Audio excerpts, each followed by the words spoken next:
அல்லேலூயா. கர்த்தருக்கு மகிமை உண்டாவதாக. இந்த 76வது குடியரசு தின விழா கொண்டாட வந்திருக்கிற நாம் யாவரும் ஆண்டவராகிய இயேசு கிறிஸ்து நாமத்தினாலே நம்முடைய தேசத்தை, நமது தேசத்து ஜனங்களை நாம் ஆசீர்வதிப்போம். நம்முடைய தேசத்திலே திருச்சபையை தேவன் ஸ்தாபித்திருக்கிறார். அல்லேலூயா, அல்லேலூயா. திருச்சபை எதற்காக தேவன் நம்முடைய தேசத்திலே ஸ்தாபித்திருக்கிறார் என்றால், நீங்கள் உலகத்துக்கு ஒளியாயிருக்கிறீர்கள், பூமிக்கு உப்பாயிருக்கிறீர்கள்.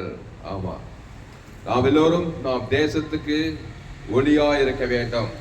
நம்முடைய தேசத்துக்கு நாம் உப்பாய் இருக்க வேண்டும். ஆண்டவராக இயேசு கிறிஸ்து நீங்கள் உலகத்துக்கே ஒளின்னு சொல்லி இருக்கிறாரு, நீங்க பூமிக்கே உப்புன்னு சொல்லி இருக்கிறார்.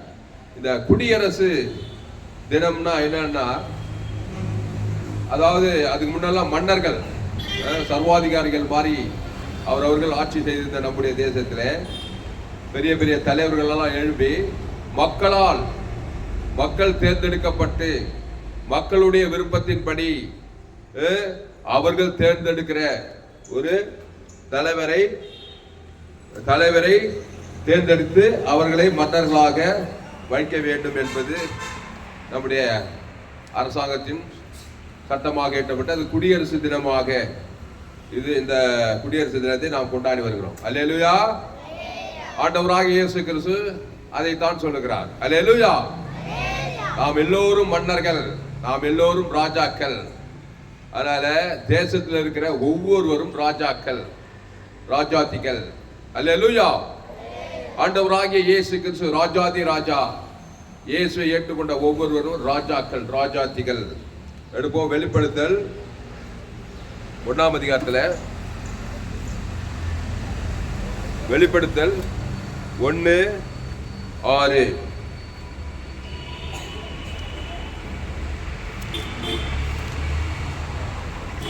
வெளிப்படுத்தல் 1ஆம் அதிகாரம் 6வது வசனம் நான் வாசிக்கிறேன்.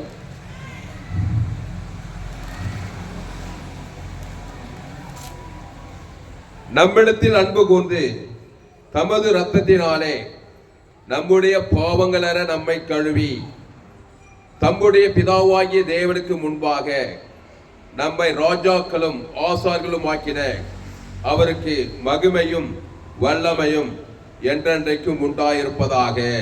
அல்லேலூயா. இந்த குடியரசு தின நாளிலே இயேசு சொல்லுகிற காரியங்களை பாருங்கள், தேவனாகிய கர்த்தர் சொல்லுகிற காரியங்களை பாருங்கள். நம்மிடத்தில் அன்பு கூர்ந்து தமது இரத்தத்தினாலே நம்முடைய பாவங்களற கழுவி. தேசத்துல பாவங்களற கழுவினா எப்படி இருக்க? தேசம் சொர்க்கமாய் இருக்கும். நம்முடைய தேசம் ஆசீர்வாதமாய் இருக்கும், ஐஸ்வர்யமாய் இருக்கும், பரிசுத்தமாய் இருக்கும், நீதியாய் இருக்கும், எல்லாருக்கும் எல்லாம் கிடைக்கும். அப்போ இந்திய தேசத்து மீது ஆண்டவராக இயேசு கிறிஸ்து அன்பு வைத்திருக்கிறார். அதனால்தான் நம்முடைய 12 சீசர்களில் ஒரு சீசரை சென்னை பட்டணத்துக்கு அனுப்பினார் என்று சரித்திரம் சொல்லுகிறது. தோமா என்கிற அந்த ஒரு சீசன் நம்முடைய இந்திய தேசத்துக்கு கிட்டத்தட்ட 2000 வருடங்கள் முன்பாக, இன்னைக்கு 2025 குடியரசு தின விழா ஜனவரி 16 நம்முடைய இந்திய தேசத்துல கொண்டாடுகிறோம். இந்திய தேசத்தின் மீது தேவன் அன்பு வைத்தார். இங்க போடப்பட்டது வெளிப்படுத்தல் 1ல நம்மிடத்தில் அன்பு வைத்து, நம்முடைய தேசத்தின் மீது அன்பு வைத்து அவருடைய 12 சீடர்கள், முக்கியமான சீடர் 12 சீடர்கள் ஒரு சீடரை நம்முடைய இந்திய தேசத்துக்கு இயேசு அனுப்பி வைத்தார். அதனுடைய அர்த்தம் என்ன? அதுல போடுறது நம்மிடத்தில் அன்பு வைத்து தமது இரத்தத்தினாலே நம்முடைய பாவங்களற நம்மை கழுவணும். நம்முடைய இந்திய தேசத்தின் பாவங்களற. ஏன் இன்னைக்கு தேசத்துல பிரச்சனை? ஏன் தேசத்துல வறுமை? ஏன் தேசத்துல பலவிதமான சத்துடைய போராட்டங்கள்? பாவங்கள். அந்த பாவங்களற கழுவ நம்மை கழுவி தம்முடைய பிதாவாகிய தேவனுக்கு முன்பாக, தம்முடைய தேவனுக்கு முன்பாக நம்முடைய இந்திய தேசத்தின் ஜனங்களை, நம்ம தமிழ்நாட்டின் ஜனங்களை, தனிப்பட்ட ஒவ்வொரு மனிதனை ராஜாக்களும் ஆசாரிகளுமாய் மாற்ற வேண்டுமா? அல்லேலூயா. அப்போ நாம் எல்லோரும் மன்னர்கள். குடியரசு அதனுடைய அர்த்தம் என்னன்னா, குடிமக்களால் அவர்கள் விருப்பப்படி ஆமா, அவர்கள் என்ன விரும்புறாலும் அதுதாங்க ராஜாவா இருப்பார். அப்போ எல்லோரும் மன்னர்கள், எல்லோரும் ராஜாக்கள். ஆண்டவராக இயேசு கிறிஸ்துவினுடைய அந்த திட்டத்தின்படிதான் இந்த அரசியல் அமைப்பு சட்டத்தை ஏற்றி இருக்கிறார்கள். ஒரு சில தேசத்திலெல்லாம் மன்னராட்சி, ஆமா, சர்வாதிகாரியா இருப்பாரு, அவர் சொல்றதுதான் சட்டம் இருக்கும். அப்படி இல்லை பாருங்க, நம்முடைய தேசம் தேவனால் முன்குறிக்கப்பட்ட தேசம், தேவன் தெரிந்து கொண்ட தேசம். தேவனாகிய கர்த்தர் நம்முடைய தேசத்துக்கு தோமாவை 12 சீசனை இந்த தேசத்துக்கு அனுப்பியிருக்கிறார். நம்முடைய தேசத்தின் ஜனங்கள் மீது அன்பு வைத்து தமது ரத்தத்தினாலே நம்முடைய பாவங்கள நம்மை கழுவி நம்முடைய பிதாவாகிய தேவனுக்கு முன்பாக நம்மை ராஜாக்களும் ஆசாலும் ஆக்கின அவருக்கு மகிமையும் வல்லமையும் என்றென்றைக்கும் உண்டாயிருப்பதாக. அல்லேலூயா, அல்லேலூயா. அதனால நம்மளாம் ராஜாக்கள், ஆசாரியர்கள். என்ன ராஜா? ஆமா, பிசாசு ராஜா இருக்காது, அவன் தான் பாவி, பாவம். பிசாசு ராஜா இருந்தா ஒரே பிசாசு போராடும். தேவனுடைய ராஜா இயேசு ராஜா. இரண்டாவது ஆசாரியன். ராஜான்னா ஆளுகை செலுத்தணும், நீதியா ஆளுகை செலுத்தணும், நீதி நியாயம் பரிசுத்தம், நீதி நியாயமா ஆளுகை செலுத்தணும். இரண்டாவது ஆசாரியன் பாவ நிவர்த்தி செய்யணும், பலி செலுத்தணும். இந்த ரெண்டு காரியம் தான் தேசத்துல பிசாசின் கிரியே இருக்காது. தேசம் சுபிட்சமா இருக்கும், ஆசீர்வாதமா இருக்கும், ஐஸ்வர்யமா இருக்கும், சமாதானமா இருக்கும், சந்தோஷமா இருக்கும். அப்போ எல்லோரும் பாவம் செய்து தேவ மகிமையற்று இலவசமா கிறிஸ்து மீட்பை கொண்டு நீதிமானாக அந்த கிறிஸ்து நம்முடைய தேசத்துக்காக ரத்தத்தை சிந்தி இருக்கிறார். இயேசு ரத்தம் சகல பாவங்களை நீக்கி நம்ம சுத்திகரித்து ராஜாவும் ஆசாரியமாக்கிறது. அவ்வளவுதான். விசுவாசம் எல்லாம் ஓடிது, பாவம் எல்லாம் ஓடிது, சாப்பெல்லாம் ஓடிது, அசுத்தாவி எல்லாம் ஓடிது. தேசம் ஏதேனை போல சொர்க்கத்தை போல இருக்க வேண்டும். அதான் நம்முடைய சித்தம். அப்போ இந்திய தேசத்துல 140 கோடிக்கு அதிகமான ஜனங்க இருக்காங்க. அப்ப எல்லாரும் ராஜாக்கள், எல்லாரும் ஆசாரிகள். எப்போ இயேசுவை ஏற்றுக்கொண்டால், இயேசு ரத்தத்தால் கழுவப்பட்டால் அவர் ராஜாக்கள், ஆசாரியர்கள். அப்போ நம்ம இந்திய தேசத்துக்காக நம்ம என்ன பண்ணணும்? ஜெபம் பண்ணணும். ஹல்லேலூயா. ஆமா, ஒரு மனுஷன் இயேசு ஏற்றுக்கிட்டா போதும், அந்த மனுஷன் 140 கோடி ஜனங்களுக்கு ஜெபம் பண்ணலாம். எப்படி ஜெபம் பண்ணுவேன்? பாவ நிவர்த்தி ஜெபம். இயேசு எப்படி ஜெபம் பண்ணாரு? ஜெபம் பண்ண வேண்டிய பரமண்டலுக்கு பிதாவே, உம்முடைய நாமம், உம்முடைய ராஜ்யம், உம்முடைய சித்தம். என் பேர் சொல்லி பிதாவாகிதான் இருக்கு, நாங்களும் எனக்கு கடப்பட்ட எவனுக்கும் உம்முடைய நாமம், உம்முடைய நாமம், உம்முடைய சித்தம். எங்களை எந்த சோதனைக்கும் தீமையின்றி ரட்சித்துக் கொள்ளும், அன்றன்றுள்ள அப்பத்தை தாரோம். அப்போ தேசத்துல எந்த சோதனைக்கு உட்படுத்தாமல் தீமையின்றி ரட்சித்துக் கொள்வாரு. அதனால அன்பாளர்களே, இந்த இயேசுவை ஏற்றுக்கொண்ட தேவனுடைய பிள்ளைகள் நம்முடைய தேசத்துக்கு ஒளியாய் இருக்கிறார்கள், உப்பாய் இருக்கிறார்கள், ஆசீர்வாதமாய் இருக்கிறார்கள். ஆனால் இயேசுவை ஏற்றுக்கொண்ட ஒவ்வொரு தேவனுடைய பிள்ளையும் தேசத்துக்காக கருத்தாய் ஜெபிக்க வேண்டும், இடைவிடாமல் ஜெபிக்க வேண்டும். 140 கோடி ஜனங்கள் ஆதாம் வழியா பாவம் செய்து தேவ மகிமையற்று பிறந்திருக்கிறாங்க. பாவம் செய்து தேவ மகிமையற்று பிசாசு ராஜ்யம் இருக்கும் அந்த தேசத்துல, அந்த கிராமத்துல, அந்த பட்டணத்துல. அப்போ பாவம் செய்யணும், பாவ நிமித்தி இயேசு நல்ல மேய்ப்பன் ஜனங்களுக்காக அவன் தன் ஜீவ சர்வ ஜீவ ரத்தம், அவன் பேர் சொல்லி தேவன் தனக்கு ஆதாம் முழுவதுக்கு அதான் உம்முடி சேர்த்தான். அவன் சகல பாவத்தையும் சுத்திக்கிட்டு பசுத்தம் ஆயிடுவான். அப்போ நம்முடைய தேசம் ஜீவனுள்ள தேவனுடைய ஜனங்கள் நிரம்பிய தேசமா இருக்கணும். ஆதாம் ஏவாள் வழியா பாவம் செய்து தேவ மகிமைட்டு இருக்குது. ஆனால் எங்க பார்த்தாலும் பஞ்சம், எங்க பார்த்தாலும் பட்டினி, எங்க பார்த்தாலும் கொலை, எங்க பார்த்தாலும் பாவங்கள், அக்கிரமங்கள், அநியாயங்கள். அதனால இயேசுவை ஏற்றுக்கொண்ட நீங்கள் உலகத்துக்கு ஒளி, பூமிக்கு உப்பு, தேசத்துக்கே ராஜாக்களா இருக்கிறீர்கள். இன்னொரு வசனத்தை பார்த்துப்போம். எரேமியா 22:29. எரேமியா 22:29 இங்க ஒரு வசனம் சொல்றாரு. எரேமியா 22:29 தேசமே தேசமே தேசமே கர்த்தருடைய வார்த்தை கேள். அல்லேலூயா. தேசமே தேசமே தேசமே, இந்திய தேசமே இந்திய தேசமே இந்திய தேசமே கர்த்தருடைய வார்த்தையை கேள். எங்க எரேமியா 22:29 கர்த்தருடைய வார்த்தையை கேளு. ஆமா, கர்த்தருடைய வார்த்தை கேட்க விரும்பலன்னா ரெடியா இருக்கிறான். யாரு? மேப்படியா பிசாசுடைய வார்த்தையை கேட்பாய். ஆமா, ஏதேன் என்கிற ஒரு தேசம், இந்த உலகத்தை உண்டாக்கின தேவனாய், வானத்தை போய் சமுத்திரம் உண்டாக்கின தேவனாய் கர்த்தர் ராஜாதி ராஜா. அவர்தான் எல்லா தேசங்களுக்கும் ராஜாதி ராஜா. அவர் வார்த்தையை கேட்டா அந்த தேசம் சுபிச்சமா இருக்கும். ஏதேன் என்கிற தேசத்துல 2 மனுஷன் உண்டாக்கினாரு. ஆதி மனிதன், முழு உலக மனு குலத்துக்கும் ஆதி தாய், ஆதி தகப்பன் ஆதாமியாவாலை உண்டாக்கி எப்படி உண்டாக்குறாரு? தம்முடைய சாயலின் படி, தம்முடைய ரூபத்தின் படி உண்டாக்கி ஜீவ சுவாசத்தை ஊதி ஜீவாத்மாவாகி ஜீவ விருட்சத்தை கண்ணில் வச்சிருந்தார். கர்த்தருடைய வார்த்தையை கேட்கும்படிதான் உண்டாக்குனாரு. கர்த்தருடைய வார்த்தையை கேட்டாங்க. எல்லா விருட்சத்துக்கு கழிவு தேவனுடைய வார்த்தையிலே அந்த ஏதே தோட்டம் பிடிச்சு குட்டி சொர்க்கமாச்சான். குட்டி சொர்க்கம். ஏண்டா பரலோகத்துக்கு ஒப்பனையாதான் ஏதே தோட்டத்தை உண்டாக்குனாரு. அங்க மக்கள் தொகை எவ்வளோ? 2 பேரு, ஆதாம் ஏவாள். தேவடைய சாயலின் படி, தேவடைய ரூபத்தின்படி உண்டாக்கி ஜீவாத்மாவாகி ஜீவ விருட்சத்துக்கு கனியை புசி, ஜீவ விருட்ச கண்ணீர். அங்க தோட்டத்தின் நடுவில் நன்மை தீமை அறியத்தக்க கனி இருக்குது. அந்த கனியை தொடாத, பறிக்காத, புசிக்காத அப்படின்னு சொல்லி நம்ம தாய் இந்திய தேசத்துல 140 கோடி ஜனங்களுக்கு, உலகம் முழு 816 கோடி ஜனங்களுக்கு ஆதி தாய், மூலத்தாய், யாரோ நினைக்காத, அவங்க மூலமா தான் புடிசாய் உலகம் முள்ள ஜனங்க வந்துருக்காங்க. இந்திய தேசத்துல, தமிழ்நாட்டில் வந்துக்கிறாங்க. ஆதாம் ஏவாளுக்குள்ள பிறந்து வந்திருக்கிறோம். அவங்க என்ன பண்ணிட்டாங்க? கர்த்தருடைய வார்த்தை கேட்கிற வரைக்கும் அந்த ஏதேன் என்கிற அந்த தேசம் குட்டி சொர்க்கமாயிருந்துச்சு. அங்க பஞ்சம் இல்லை, அங்க பசி இல்லை, அங்க பட்டினி இல்லை, அங்க கோர்ட்டு கேஸ் இல்லை, அங்க ஹாஸ்பிட்டல் இல்லை, அங்க ஜெயில் இல்லை, அங்க வட்டி கடை இல்லை, கலர தோட்டமே இல்லை. அல்லேலூயா. ஆமா, அந்த கர்த்தருடைய வார்த்தையை கேட்டு அந்த வார்த்தையிலே நிலைத்திருந்தானோ ஆதாம் ஏவாளும், இன்னைக்கு இந்திய தேசம் குட்டி சொர்க்கமா இருந்திருக்கும். ஆனா ஏவாள் என்ன பண்ணா? எத்தனை நாள் இருந்தாலும் தெரியல, கர்த்தருடைய வார்த்தை கேட்கிற வரைக்கும் அந்த ஏதேன் தோட்டம் சொர்க்கமாவே இருந்துச்சான். ஒரு குறையும் இல்லை, ஒரு பசி பட்டினி தாகம் நிர்வாணம் தரித்திரம் எதுவுமே இல்லை, குட்டி சொர்க்கமாச்சு. ஆனா ஆண்டவர் அவர்களுக்கு சுயாதீனம் கொடுத்திருந்தார். சுயாதீனம் என்னன்னா உரிமை.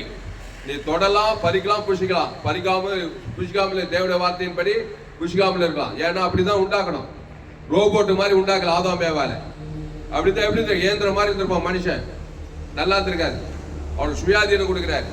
அப்ப அந்த சுயாதீனத்தினாலே அந்த ஏவாள் என்ன பண்ணா?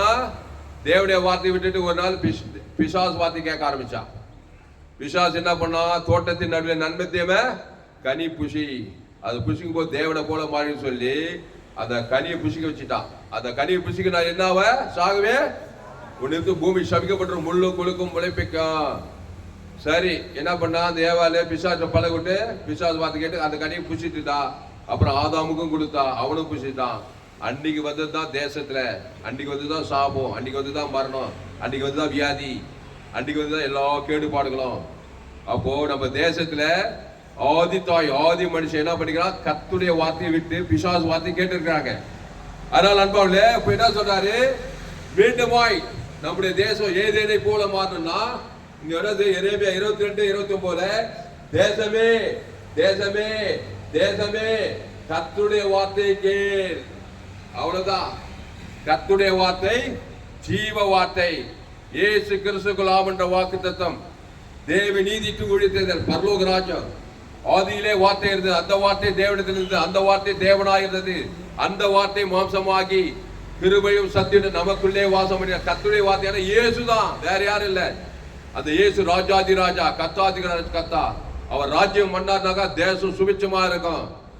எல்லா சத்துரு சிதடிக்க, பஞ்சம், பசினி, கலவரம், வேலை வாய்ப்பு இல்லாத திண்டாட்டம் எதுவுமே இருக்காது. இயேசு ராஜா வேலை செஞ்சு அசுத்தாவி ஓடும், பசுத்தாவி இறங்கும், பாலும் தேனும் நலம் விசாலமான தேசமா இருக்கும். நம்முடைய தேசம் சுபிச்சமா இருக்கும். அதுக்கு என்ன பண்ணணும்? தேசமே தேசமே கர்த்தருடைய வார்த்தையை கேள். அது ரொம்ப, அது வந்து கம்பசூத்திரம் இல்லை, சுலபம். பிசாசு வார்த்தை கேட்கதான் கஷ்டம். என் பேரு பிசாசு, நன்மை தீமை, நன்மார்க்கம் துன்மார்க்கம். பிசாசு நன்மை தீமை கனி, அதுல கண்ணிச்சமா ஜீவன் தேவன் தனக்கு நாடு சுடுகாடா போயிடும். சாபம், பாவம், மரணம், தரித்திரம், ஆபத்து, விபத்து, நாசமோசமா போயிடும். இப்ப சொல்றாரு தேசமே தேசமே கர்த்தருடைய வார்த்தை கேள். அந்த வார்த்தை ஜீவ வார்த்தை. அவர் உங்களுக்கு என்ன அதன்படி தண்ணி திராட்சரசமா போயிடும். ஜீவ வார்த்தை, அந்த ஜீவ சொல்ற ஜீவ ரத்தத்தை தேவன் தனக்கு முழு உலகத்துக்கு கொடுத்துட்டா. அதான் கர்த்தருடைய வார்த்தை. ஜீவ வார்த்தையோட நன்மத்தேம வார்த்தையை தேவத உலகம் உன்னிட்டு போய் சபிக்கப்படும், முள்ள குறுக்கும் முளைப்பிக்கும், சாகவே சாவாய். அதனால நம்ம தேசத்துக்காக நம்ம ஜெபம் பண்ண போறோம். 140 கோடி ஜனங்க அந்த ஆதாம் வியாபாரம் வழியா பிறந்த என் தாய் என்னை பாவத்தில் நான் துர்குணத்தில் பாவம் செய்ய பிசாசினால் உண்டாயிருக்கிறான். இப்போ பாவம் செஞ்சுட்டேன்ட்டு உன் வாய்நாளெல்லாம் பிரிக்க வேண்டியதில்லை. வருத்தப்பட்டு பாரம் சுமக்கல, எல்லோரும் இயேசுவின் இடத்தில் வாருங்கள். இயேசு தன் ஜீவ வார்த்தை ஜீவ சார் எல்லாம் குத்துறாரு. அந்த தேவன் தனக்கு உலகத்துக்கு கொடுத்தா நீ ராஜாக்களும் ஆசன் பாவங்களான கழுவி உன்னையே ராஜாவாக்கி உன்னையே ஆசானாக்கி உன்னையே உலகத்துக்கு ஒளியா வைப்பார். அதனால நம்முடைய தேசத்துக்காக நம்ம ஜெபிப்போம், தேசத்து ராஜாக்களுக்காக ஜெபிப்போம், அதிகாரிகளுக்காக ஜெபிப்போம். எல்லா அதிகாரிகள் ராஜாக்க எல்லாம் ஆதாம் வழியா பிறந்து வந்துக்கிறாங்க. என் தாயினை பாவத்தில் நான் துர்குணத்தில் எப்படி இருக்கா? ராஜாக்கள் ஆதாம் வழியா பிறந்தா பாவம் செய்து தேவ மகிழ்வா விசுவாச ராஜ்யமா தான் இருக்கும். அவங்களுக்காக ஜெபிப்பது நம்முடைய கடமை. ராஜாக்கள் அதிகாரிகளுக்காக ஜெபம் பண்ண என்ன ஜெபம் பண்ணும்? இயேசு ஜீவன் பரிவர்த்தி தேவன் தனக்கு ஆதாம் அவ்வளவுதான். அசுத்தாய் பசுத்தாய் வந்துடும். அவங்க மூலமா தேசத்துல சூழ்ச்சி உண்டாகும். ஆனா இயேசு ஏற்றுக்கொண்ட நீ சாதாரண ஆள் கிடையாது.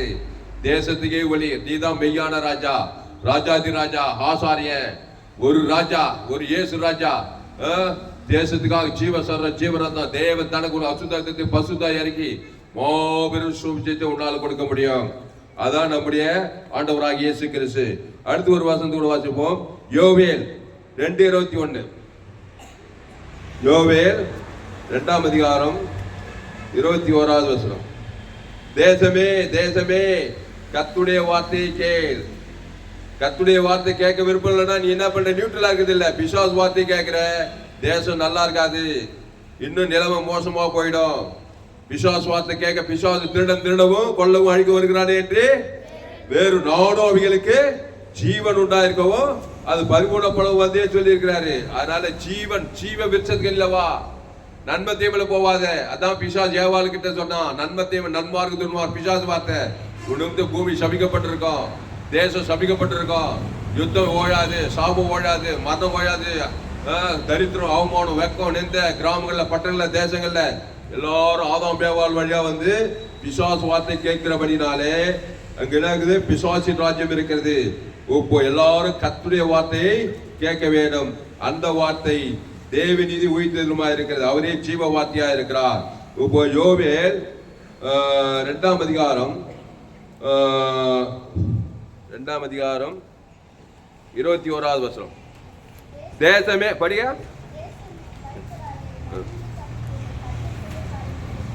ஆமா, தேசமே பயப்படாதே, மகிழ்ந்து கலிகூரு. ஆமா, பயம் எப்ப போவோம்? கர்த்தருடைய வார்த்தை கேட்டா பயம் பஞ்சா பறந்து போயிடும். கர்த்தருடைய வார்த்தை ஆண்டவராக இயேசு. இயேசு எங்கேயோ அங்கே பயம் போயிடும். அல்லேலூயா. இயேசு பூர்ண அன்பு பயத்தை புறம்பே தள்ளும். அப்போ தேசமே பயப்படாதே, மகிழ்ந்து கலிகூரு, கர்த்தர் பெரிய காரியங்களை செய்வார். அல்லேலூயா. அதனால தேசமே பயப்படாதே. ஏன் தேசம் பயப்படுது? இந்த 2025 எப்படி இருக்குமோ, எங்க பஞ்சம் வருமோ? ஆதாம் பிசாசு வார்த்தையை கேட்டாக்கா பேரு பிசாசு, பயமா தான் இருக்கும். எதிர்காலம் எப்படி இருக்குமோ? திருடுவானோ, கொல்லுவானோ, அழிப்பானோ, நாடாவிகளுக்கு ஜீவன் உண்டா இருக்கும். அது பரிபூர்ணப்படும் வந்தால் பயப்பட பூர்ண அன்பு பயத்தை புறம்பே தள்ளும். பயம், சாபம், பாவம், மரணம், தரித்திரம் எல்லாத்தையும் புறம்பே தள்ளி ஆசீர்வாதம் ஐஸ்வர்யம் நம்ம தேசம் செழிப்படையும், ஆசீர்வாதம் அடையும். ஏதேனை போல இருக்கும். சகல குறைவில்லாத தேசம், சாபில்லாத தேசம். கர்த்தருடைய வார்த்தை கேட்க கேட்க கேட்க சாபம் நீங்க, பாவம் நீங்க, தரித்திரம் நீங்க, அவமானம் நீங்க, வெக்க நீங்க, ஜனங்க ஆசீர்வாதமா இருக்கும். அப்ப தேசமே பயப்படாதே, மகிழ்ந்து கலிகூரு. அப்போ நம்முடைய தேசம் பயப்படாதுக்குன்னா என்ன பண்ணணும்? கர்த்தருடைய வார்த்தையை கேட்கணும். ஏவாள் பிசாசு வார்த்தை கேட்டது என்ன பண்ணா? பயந்தால் ஓடி ஒளிதான். ஆதாமும் ஓடி ஒளிகிறான். பிசாசு வார்த்தை கேட்டா எல்லாருக்கும் பயம் இருக்கும். கொள்ளை நோய் வருமா, ஆபத்து வருமா, பஞ்சம் வருமா? ஏன்னா திருடனாகி பிசாசு திருடன் பார்த்து பயந்து, திருடன் திருடுறது கொலை தைக்குதுமாவே தேசம் எல்லாம் பயந்துக்கிறாங்க பாருங்க. மரணம் வருமா, வியாதி வருமா, கடத்தல் வருமா, ஆபத்து வரும், கண்டிப்பா வரும். ஏன்னா பிசாசு வார்த்தை கேட்கறதுனால. அப்போ தேசமே தேசமே கர்த்தருடைய வார்த்தையை கேள், நீ பயப்பட மாட்டே, ஆசீர்வாதமா இருப்ப. தேவதூர் பசுத்தாவியாரோட வருவாங்க, நம்முடைய தேசம் ஆசீர்வாதமா இருக்கும்.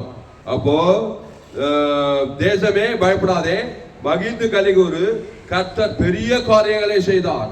அல்லேலூயா. ஆமா, ஏதேன் தோட்டத்துல பெரிய காரியங்கள் செய்தார். ஜீவ சுவாசத்தை ஜீவாத்மா ஜீவத்தை கல்ல வச்சு பெரிய காரியம். சொர்க்கத்தை இணையாதான் இந்த தோட்ட தேசத்தை வச்சாராம். சொர்க்கத்துல பசி பட்டினி நிர்வாணம் தரித்திரம் அவமானம் வெக்கம் கோர்ட் கேஸ் கலர் தோட்டம் ஜெயிலு ஹாஸ்பிட்டலு கடன் தொல்லை எதுவுமே இல்லை. அதுக்கு ஒப்பாதான் இந்த பூமியை உண்டாக்குனாரு. கர்த்தருடைய வார்த்தையை மீறி பிசாசு வார்த்தை கேட்ட எல்லாம் வந்துச்சு, சாப பாவம் மன்னது. இப்போ நம்முடைய தேசம் கர்த்தருடைய வார்த்தையை கேட்கணும். அது பெரிய கம்பசூசனமா?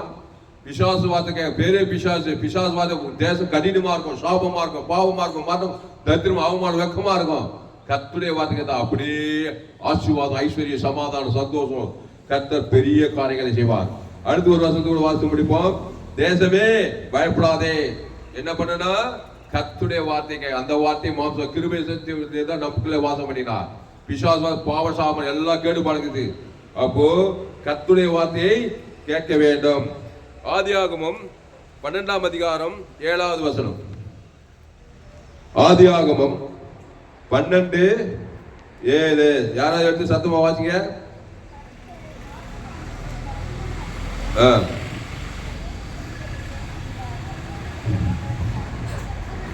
ஆமா, ஆதியாகமம் 12:7. கர்த்தர் ஆபிரகாமுக்கு தரிசனமாகி உன் சந்ததிக்கு இந்த தேசத்தை கொடுப்பேன் என்றார். அப்பொழுது அவன் தனக்கு தரிசனமான கர்த்தருக்கு அங்கே ஒரு பலிபீடத்தை கட்டினான். பாருங்க, அப்பொழுது ஆபிரகாம் தனக்கு தரிசனமான கர்த்தருக்கு ஒரு பலிபீடத்தை கட்டினான். ஆமா, நம்முடைய தேசத்துல பலிபீடம், பலிபீடம் அதுதான் திருச்சபை. திருச்சபைனா பலிபீடம். அந்த பலிபீடத்தில் கிறிஸ்துவை தேவன் தனக்கு உலகத்துக்கு கொடுக்கணும். ஆபிரகாம் சகல காட்டில் ஆசீர்வாதமா இருந்தான்.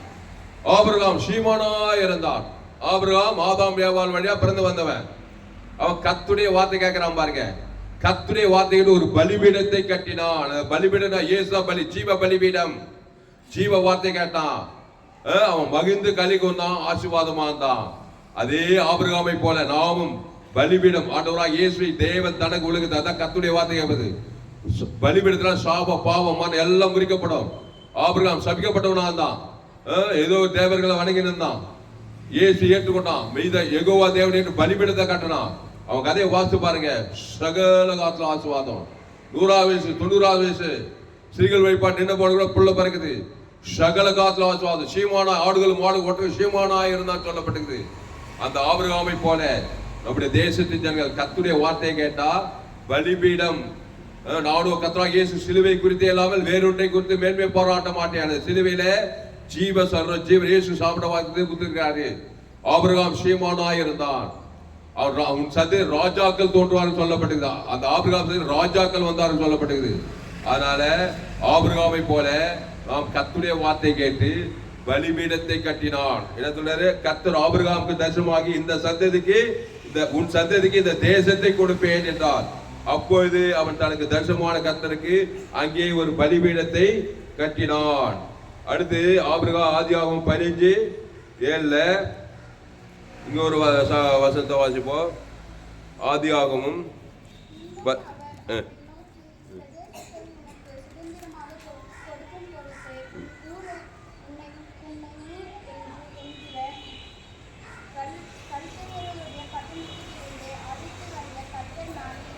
போதும். அப்போ ஆபிரகாமுக்கு தேசத்தை கொடுத்தார். அவன் கர்த்தருக்கு ஒரு பலிபீடத்தை கட்டினான். அந்த பலிபீடம் இருக்கிற இடத்துல விசுவாசிக்கிற எல்லாம் ஐந்து போயிடும். அதனாலதான் நம்முடைய தேசத்துல ஆண்டவராகிய இயேசு கிறிஸ்து தோமாவை அனுப்பி எங்கும் சபைகளை ஸ்தாபித்து இருக்கிறார். நீங்க உலகத்துக்கே ஒளி. ஒரு இயேசு ஏற்றுக்கொண்டவன் சும்மா இருக்க மாட்டான். கர்த்தருடைய வார்த்தையை தேவன் தனக்கு உலகம் கொடுத்து பாவ நிவர்த்தி பண்ணி அசுத்தாய் துரத்தி பசுத்தாய் வரைக்கும் தேசத்துக்கே ஆசீர்வாதமா இருப்பான். அதனால நம்முடைய தேசத்துல சுவிசேஷத்தை பிரசங்கிக்க பண்ண இதுவரைக்கும் அரசியல் தலைவர்கள் நமக்கு உதவி செய்கிறார்கள். சுவிசேஷம் பிரசங்கம் பண்ண அவங்களுக்காக கருத்து கத்தை சோதனை பண்ணும், ஜோரா தட்டுவோம். நம்முடைய தேசத்துல சுவிசேஷத்தை, அதாவது இயேசுவை பற்றிய நற்செய்தி அறிவித்ததால்தான் நாகரிகம் பெருகி இருக்கிறது. எத்தனையோ ஹாஸ்பிட்டலு, எத்தனையோ மருத்துவ காலேஜ், எத்தனையோ ஸ்கூலு, எத்தனையோ விடுதிகள், எத்தனையோ அனாதை விடுதிகள் எல்லாம் என்ன பண்ணாங்க, மிஷனரிக்கு வந்து சுவிசேஷத்தை நாகரிகத்தை கத்து கொடுத்தாங்க. ஆனா எத்தனையோ கண்டுபிடிப்புகள் இயேசு ஏற்றுக்கொண்டதுனால விஞ்ஞானம் பெருகி இருக்கிறது, நாகரிகம் பெருகி இருக்கிறது, மருத்துவம் பெருகி இருக்கிறது, எத்தனையோ நற்காரியங்கள் நம்முடைய தேசத்தில் நடந்திருக்கிறது சுவிசேஷத்தை அறிவித்ததுனால. அப்போ இயேசுவை தேவன் தனக்கு உலக தேசம் ஆசீர்வதிக்கப்படுதா இல்லையா? ஞானம், விவேகம், அபிஷேகம், ஆசீர்வாதம், ஐஸ்வர்யம் எல்லாம் உண்டாவது பார்க்கிறோம். அதனால் அன்பாவுடைய கர்த்தரை தேவன் தனக்கு உலகத்துக்கு வெளிப்படுத்துங்கள், கர்த்தருடைய வார்த்தையை கேளுங்கள், நீங்கள் ராஜாக்கள் ஆசாரிகளுமாய் இருப்பீர்கள். அடுத்து உபாகமும் 8 நம்ம அந்த கர்த்தருடைய தேசம் எப்படி இருக்குதான் பாருங்க. உபாகமும் 8:6 இதோடு கூட நம்ம முடிப்போம். நம்முடைய தேசத்தை ஆசீர்வதிக்க நாம் தேசத்துக்காக நம்ம ஜெபம் பண்ணுவோம். நம்முடைய தேசம் கர்த்தருடைய வார்த்தையை கேட்கிற தேசமாக இருக்க வேண்டும். பிசாசின் வார்த்தைக்கு முற்றுப்புள்ளி வைக்க வேண்டும். பிசாசின் வார்த்தை கேட்க கேட்க கேட்க பிசாசு திருடவும் கொல்லவும் அழிக்கவும் வருகிறான் என்று வேறொன்று கூறான். ஆமா, எங்க பார்த்தாலும் திருடர்கள். திருட என்ன பண்ணுவான்? திருடிடுவான். சமாதானம், சந்தோஷம், சுகம் திருடிட்டா தேசம் நல்லா இருக்குமா? எங்க பார்த்தாலும் பசி, எங்க பார்த்தாலும் பஞ்சு, எங்க பார்த்தாலும் யுத்தம். அப்புறம் திருடுவானோ, அப்புறம் கொல்வானோ, அப்புறம் அழிப்பானோ. எது? பிசாசு வார்த்தை கேட்டா. அந்த மாதிரி கூட நம்ம கர்த்தருடைய வார்த்தை கேட்டா தேவதூதர்கள் பரிசுத்த ஆவியானவர் வந்து ஆசீர்வாதம், ஐஸ்வர்யம், மகிமை, கனம், புகழ், வெற்றி, ஜெயமா இருக்கும். உபாகமம் 8:6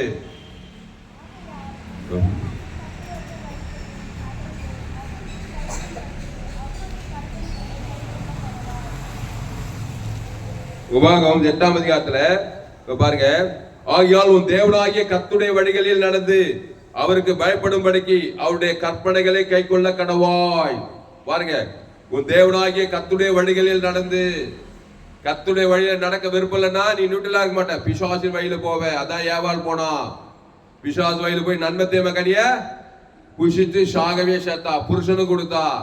அந்த புருஷனும் ஆதாம் ஏவாளும் ஆதாமியா உலங்குள்ளா என் தாயினை பாவத்திற்கு துர்கத்தில் பிசாசு வழியில போவாத, கர்த்தருடைய வழியிலே வா. இங்க சொல்றாரு பாரு. ஆகியால் உன் தேவனாய் கர்த்தருடைய வழியில் நடந்து. 140 கோடி ஜனங்களும் ஆதாமியாவால் வழியா பிறந்துக்கிறாங்க. பிசாசு வழியில போய் என்ன பண்ணிக்குது? திருடுறது, கொள்றது, ஐகத்துமா இருக்குது. எங்க பார்த்தாலும் கொள்ளை நோய், ஆபத்து, விபத்து, நாசம், மோசம். திருடவும் கொள்ளவும் வழிக்கு வருகிறானே என்று நானும் அவர்களுக்கு ஜீவன் உண்டாயிருக்கவும் அது பரிபூர்ணப்படம் வந்தேனாரு. ஜீவ வழியில போ. ஏசு ஜீவன், நானே வழி, சத்தியமோ ஜீவனமோ இருக்கிறேன். ஜீவ வச்சிருக்க நீ விட்டுட்டாக்கா நியூட்ரல் நண்பத்தேமவை கடி. பிசாஸ் வழியில போனாக்கா ஷாகவே ஷாவை, தேசம் ஷாவு காடா இருக்கும். கடைசி நாள் என்னென்னவோ வரப்போதான். அதெல்லாம் வரக்கூடாது. அதுக்கு என்ன பண்ண? நல்ல மேய்ப்ப ஜனங்களுக்காக ஜீவ விருட்சத்துக்கு அந்த ஜீவன தேவ நீதி உயிர்த்தல் தேவன் தர கொடுத்தா ஷா பண்ணிங்க பாவனார கல்வி ராஜாக்கள் ஆசாரமாகி எல்லாரும் ராஜாக்கள் ஆசாரமாக இருப்போம்.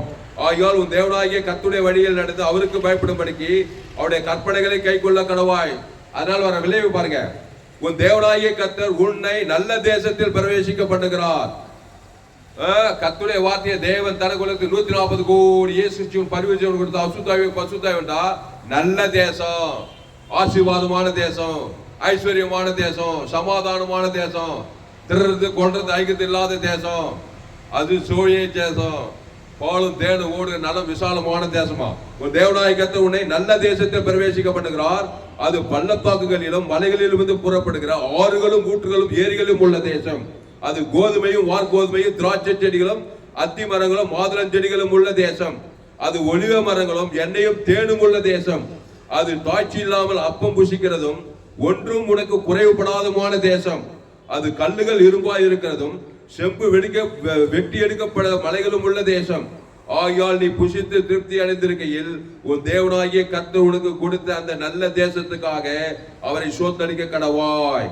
அல்லேலூயா. நீ உன் தேவனாகிய கர்த்தரை மறவாதபடிக்கும் நான் இன்று உனக்கு விதிக்கிற அவருடைய கற்பனைகளையும் நியாயங்களையும் கட்டளைகளையும் கை கொள்ளாமல் போகாதபடிக்கும் எச்சரிக்கையாயிரு. எச்சரிது. இப்படிப்பட்ட தேசமாக நம்முடைய தேசம் மாற வேண்டும். அல்லேலூயா. கேட்டுச்சா? காதுல சொன்னது எப்படிப்பட்ட தேசம்? திருப்பி ஒரு முறை படிக்கிற பாரு. உன் தேவனாகிய கர்த்தர் உன்னை நல்ல தேசத்திலே பிரவேசிக்க பண்ணுகிறார். அது பள்ளத்தாக்குகளிலும் மலைகளிலும் இருந்து புறப்பட ஆறுகளும் கூட்டுகளும் ஏரிகளிலும் உள்ள தேசமா. அது கோதுமையும் வார்கோதுமையும் திராட்சை செடிகளும் அத்தி மரங்களும் மாதுளை செடிகளும் உள்ள தேசம். அது ஒலிவ மரங்களும் எண்ணெயும் தேடும் உள்ள தேசம். அது தாய்ச்சி இல்லாமல் அப்பம் புசிக்கிறதும் ஒன்றும் முடக்க குறைவுபடாதமான தேசம். அது கல்லுகள் இரும்பாய் இருக்கிறதும் செம்பு வெட்டி எடுக்கப்பட்ட மலைகள் உள்ள தேசம். ஆகையால் நீ புசித்து திருப்தி அடைந்திருக்கையில் உன் தேவனாகிய கர்த்தர் உனக்கு கொடுத்த அந்த நல்ல தேசத்துக்காக அவரை சோத்தரிக்க கடவாய். உன் தேவனாகிய கர்த்தரை மறவாதபடிக்கும் நான் இன்று உனக்கு விதிக்கிற அவருடைய கற்பனைகளையும் நியாயங்களையும் கட்டளையும் கை கொள்ளாமல் போகாதபடி எச்சரிக்கையாயிரு. ஏதேன் தோட்டத்துல ஏவாள் என்ன பண்ணா? எச்சரிக்கையா இல்ல. அதனால் பிசாசு கற்பனை பிசாசு நிமித்தம் போய் கை கொண்டு உலகத்தையே சாபமாயிட்டா, தேசத்தையே சாபமாயிட்டா. ஒரு ஏவாளு, ஒரு இயேசு அவருடைய கற்பனை கைகள் கழுகொண்டு இந்த மாதிரி ஆசீர்வாதம் நம்ம தேசத்துல உண்டாகும். அப்பவும் புசிக்க காய்ச்சி இல்லாமல் புசிக்கிற தேசம். மலைகள் குண்டுகள் ஆறுகள் ஏரிகளும் உயிர்ப்பிச்சுக்கோ. வறட்சி வனாந்திரம் எல்லாம் மாறும். எங்க பார்த்தாலும் நீர்ப்பாய்ச்சலான தோட்டம் இருக்கும், செழிப்பான தோட்டமா இருக்கும். ஏன்னா கர்த்தருடைய வார்த்தை ஜீவன் உள்ளது. அது சாபத்தை பாவத்தை மரணத்தை தரித்து அசுத்தாவில துரத்திட்டு தேவதூர்கள்லாம் பணிவிடை செய்யும் போது இப்படிப்பட்ட செழுமையான தேசமாய் நம்முடைய தேசம் மாறும். ஒண்ணு இல்ல, மலையை நோண்டி எழுப்பிடிக்கிறது இல்ல, முதல்ல கர்த்தருடைய வார்த்தையை கேட்கணும். தேசமே தேசமே தேசமே கர்த்தருடைய வார்த்தையை கேள். அல்லேலூயா. தொடர்ந்து பிசாசு வார்த்தையே கேட்டு பிசாசு நரகமாக்காத, தேசத்தை சாபமாக்காத, பாவமாக்காத, மரணமா தரித்திரமாக்காத. கர்த்தருடைய வார்த்தையை கேள். அந்த வார்த்தை தேவனாய் ஆதியிலே வார்த்தை, அந்த வார்த்தை தேவனா, அந்த வார்த்தை தேவனிடத்தில் இருந்தது. அந்த வார்த்தை மாம்சமாகி கிருபையும் சத்தியம் நமக்குள்ளே வாசம் பண்ணினார். அவர் ஜீவ வார்த்தையா இருக்கிறாரு. ஏசு மத்திய மார்க் எங்கும் சுற்றி எங்க போனாலும் பிசாசு வார்த்தை. அசுத்தாய் வியாதி பிச்சவங்க, தரித்திரம் பிச்சவங்க, திருடர் முடவர் வேலை எல்லாம் இன்னைக்கு அதே தான். ஆதாம் வழியா பிறந்தது. ஆதாம் வழியா பிசாசு பார்த்தீங்கன்னா கிராமங்கள் பட்டண தேசம் அசுத்தாய் வியாதி வறுமை தரித்திரம் பாதாளமா இருக்குது தேசம். தேசமே தேசமே தேசமே கர்த்தருடைய வார்த்தைக்கு அது ஜீவ வார்த்தை. அதை தேவன் தனக்கு உலகத்துக்கு அசுத்தாயத்தை பசுத்தாய் தேவதூர் பண்ணிவிட்டு செய்ய செழுமை கொழுமையான பூமியா இருக்கும். ஆபிரகாம் கர்த்தருடைய வார்த்தை கேட்டான், பலிபீடத்தை கட்டினார். ஆபிரகாம் எங்க போனாலும் ஒரு பலிபீடத்தை கட்டி ஒரு பைதர் தேவன் தனக்கு உலகத்துக்கு அவர் சகல காலத்தில் ஆசீர்வாதமாயிருந்தான், ஷேமானாயிருந்தான். அவர் சந்தியில் ராஜாக்கள் தோன்றினார்கள். அந்த ஆபிரகாமின் கிறிஸ்துவின் மூலமாக உண்டாகிறது. அதனால நம்ம ஜெபம் பண்ணோம். 140 கோடி ஜனங்க கர்த்தருடைய வார்த்தையை கேட்கணும். பிசாசு வார்த்தை கேட்டு தேவன் தனக்கு கொடுத்துருந்தானதா இன்னும் தேசத்துல பஞ்சம் பசி பற்றி திருடும் போல வழிக்குதான காரியமாக இருக்கும். 140 கோடி ஜனங்களுக்காக ஜெபிக்கிற ராஜா ஏசு கிறிஸ்து சரீரம், இயேசு ரத்தம். 140 கோடி ஜனங்கள், அரசியல் தலைவர்கள், அதிகாரிகள் எல்லாரும் ஆதாம் குல பிறந்துட்டோம். நன்மை தீமை வழி ஏவாள் வழியா பிறந்திருக்கிறோம். பிசாசு வார்த்தை கேட்க ரொம்ப எக்ஸ்பெக்ட் ஆகிறோம். அதாவது தேவனுக்கு தனக்கு உலகத்துக்கு பிசா நன்மை தீமை காட்டுறதுக்காக பிசாசு தர்றான், கொள்றான், அழிக்கிறான். எங்க தேசம் பஞ்சக்காடு, வேலை வாய்ப்பு இல்லை, வறுமை, தரித்திரம், எங்க பார்த்தாலும் யுத்தம், கொள்ளை நோய்கள், பலவிதமான சாபத்தில் இருக்கிற தேசத்தை ஆசீர்வதிக்கப்பட்ட தேசமாய் மாற தேசமே தேசமே தேசமே கர்த்தருடைய வார்த்தை கேள். 140 கோடி ஜனங்கள் இயேசு ஜீவன் பரிவு தேவதற்கு ஆதம் வாய்நாளாக வெளிப்படுத்திருக்க தாய். ஒவ்வொரு நாள் 24 மணி வாரத்தில் வருஷத்துக்கு 365 நாளும் கர்த்தருடைய வார்த்தை இயேசு கிறிஸ்துக்குள் ஆமட்ட வாக்கு தத்தம். அது தேவ நீதிட்டு உழைத்ததில் பிதாகுமார் பசுதாய் ஆதாம் முழு வெளிப்படுத்துறான். நன்மத்தையுமே போய் தேவதற்கு உலக பிசாசு வார்த்தை அவன் திறறான், கொள்றான், அழிக்கிறான். எங்க பிள்ளைகள்லாம் பாதிக்கப்படுது. எங்க நிலம் போல வறட்சி வனாந்திரம், மழையில்ல, தாய்ச்சல், பிசாசு பல காரியத்தை தர்ற ஆசுவாதம், ஐஸ்வர்ய, சமாதானம், சந்தோஷம், செழிமை எல்லாத்தையும் திட்டுறான். அப்புறம் கொள்றான், அப்புறம் அழிக்கிறான். எங்க தேசம் கர்த்தருடைய வார்த்தையை கேட்கிறோம். அது ஜீவ வார்த்தை. திருடன் திருடவும் கொல்ல வழிக்கு வருகிற வேறொரு நாடு அவைகளுக்கு ஜீவன். அது பரிபூர்ண ஜீவன்ல இயேசு பரலோகராஜ் மானதோ சகல அதிகாரி இருக்குது. அதை பிதாகுமார் பசுத்தாவிக்கும் ஆதாம் முழு உலகத்துக்கு கொடுக்குற தாவை. அது மாத்திரம் எங்களை ராஜாக்களும் ஆசாரியமாய் மாட்டி எங்க தேசம் குடியரசு தேசம். இந்த 26 ஜனவரி 26, 2020 குடியரசு தினத்துல எங்களை எல்லாரும் ராஜாக்களும் ஆசாரியமாய் மாற்றிருக்கிறீர், குடியரசாய் மாற்றிருக்கிறீர். நாங்கள் எல்லாரும் ராஜாக்கள், ஆசாரியர், இயேசு ராஜாக்கள், ஆசாரியர்கள், கிறிஸ்துவை தேவன் தனக்கு கொடுக்க அசுத்தாய் பசுத்தாய் வரைக்கும் எங்க தேசம் செழுமையும் கொள்மையும் தேசமாக இருக்க எங்க தேசத்துக்கு ஒப்பு கொடுக்கணும். எல்லா அரசியல் தலைவர் ஒப்பு கொடுக்கணும். சாபங்கள் பாவங்கள் மன்னங்கள் தரித்திரம் ஓடும்படி அவருடைய பலிபீடத்தை அவருடைய கட்டுரை தாய் கிறிஸ்து எங்களுக்கு ஜீவனாய் இருக்கிறேன். நான் நீங்கள் உலகத்துக்கு பூமிக்கு உப்பா இருக்குன்னு சொல்லப்படுகிற தாய். எல்லா சத்து ராஜ்யம் சிதறடிக்கிற தாய். சோத்ரம். இப்போது நம்முடைய மேனேஜர் அவர்கள் வந்து ஜெபம் பண்ணி முடிப்பார்.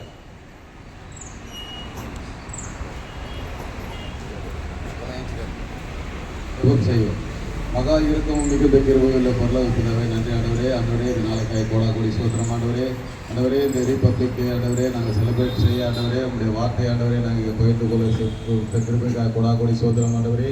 இயேசு கிறிஸ்து ஆண்டவரே இந்த பூமியில் ஒரு மதத்தை ஸ்தாபிக்க வரவில்லை ஆண்டவரே. அவர் மனித குலத்தின் கடவுள் என்று நாங்கள் அறிவிக்க வந்திருக்கிறோம் ஆண்டவரே. ஏன்னால் இயேசு கிறிஸ்து இந்த பூமிக்கு வந்தது ஒரு மதத்தையோ மார்க்கத்தையோ இது பண்ண வரவில்லை. அவர் இந்த எல்லா உலகத்தின் மக்களுடைய கடவுளாக நம்மளுக்காக மரித்து உயிர்த்து அந்த இயேசு கிறிஸ்து இந்த பூமியில் வந்தார் ஆண்டவரே. இந்த சமாதானத்தின் சந்தோஷம் தர வேண்டுமாச்சு ஆண்டவரே. இருக்கிற பிள்ளைகளுக்காக ஜெபிக்கிறேன். ஒவ்வொரு பேராக தனித்தனியாக ஆசீர்வாதம் ஆண்டவரே. இதை கேட்ட சத்தியத்தை ஆண்டவரே இவருடைய மனதிலே வைத்து ஆண்டவரே, இந்த பூமி ஆண்டவரே உம்மால் ஆசீர்வதிக்கப்பட வேண்டுமாச்சு ஆண்டவரே. நீ சொன்ன வார்த்தையின்படி கால் மிதிக்கும் தேசமெல்லாம் உங்களுக்கு சொந்தமாக்குவேன் சொன்ன வார்த்தையின்படி ஆண்டவரே, இந்த இந்திய தேசம் உங்களுக்கு சொந்தமாக பட வேண்டும். நாங்கள் முயற்சி செய்ய வேண்டுமா ஜெபிக்கிறோம். எல்லாவற்றுக்கும் மேலாக ஆண்டவரே பாஸ்டர்காக ஜெபிக்கிறேன், பாஸ்டர்காக ஜெபிக்கிறேன். அவர் கொடுத்த செய்திக்காக நன்றி ஆண்டவரே. இது ஆசீர்வாதமாக அநேகருடைய வாழ்க்கையில் ஆண்டவரே இது பலன் தர உதவி செய்யணுமா ஜெபி. எல்லாவற்றுக்கும் மேலாக தெய்வ சமாதானம் சந்தோஷம் எங்களோடு இருந்து வழிநடத்த வேண்டும் என்று இயேசு கிறிஸ்துவின் மூலமாய் வேண்டிக் கொள்கிறோம் பிதாவே. என் ஆத்மாவே கர்த்தரை ஸ்தோத்திரி, என் முழுமே பரிசுத்த நாமத்தை ஸ்தோத்திரி. என் ஆத்மாவே கர்த்தரை ஸ்தோத்திரி, அவர் செய்த சகல உபகாரம் பண்ணுவார். அல்லேலூயா அல்லேலூயா. ஹாப்பி ரிபப்ளிக் டே. சத்துவம் சொல்லுங்க. நம்முடைய தேசம் ஆசீர்வதிக்கப்பட போகிறது. அதுக்காக கர்த்தரை ஸ்தோத்திரம் பண்ணுவோம். ஸ்தோத்திரம் கர்த்தர் சத்துவம். நம்முடைய தேசம் கானான் தேசத்தை போல சேவையான தேசமாய் மாறப்போகிறது. நாம் தேசத்துக்காக தொடர்ந்து ஜெபிப்போம். தேசத்துல சமாதானம், ஆசீர்வாதம், ஐஸ்வர்யம், மகிமை, கனம், புகழ்ச்சி உண்டாகட்டும். கர்த்தர் பெரிய காரியங்கள் செய்வார். தேசமே பயப்படாதே, மகிழ்ந்து கலிகுரு. கண்டிப்பாய் கர்த்தர் பெரிய காரியங்களை செய்ய போகிறார், செய்து கொண்டு இருக்கிறார். கர்த்தர் உங்களை ஆஸ்வதிப்பாராக. ஆமென். சமாதானத்தோடு கூட சென்று வருவோம். எல்லாம் ஒரு சாங்கிட்டு யார் ஸ்கூலுக்கு போனா சாங்கிட்டு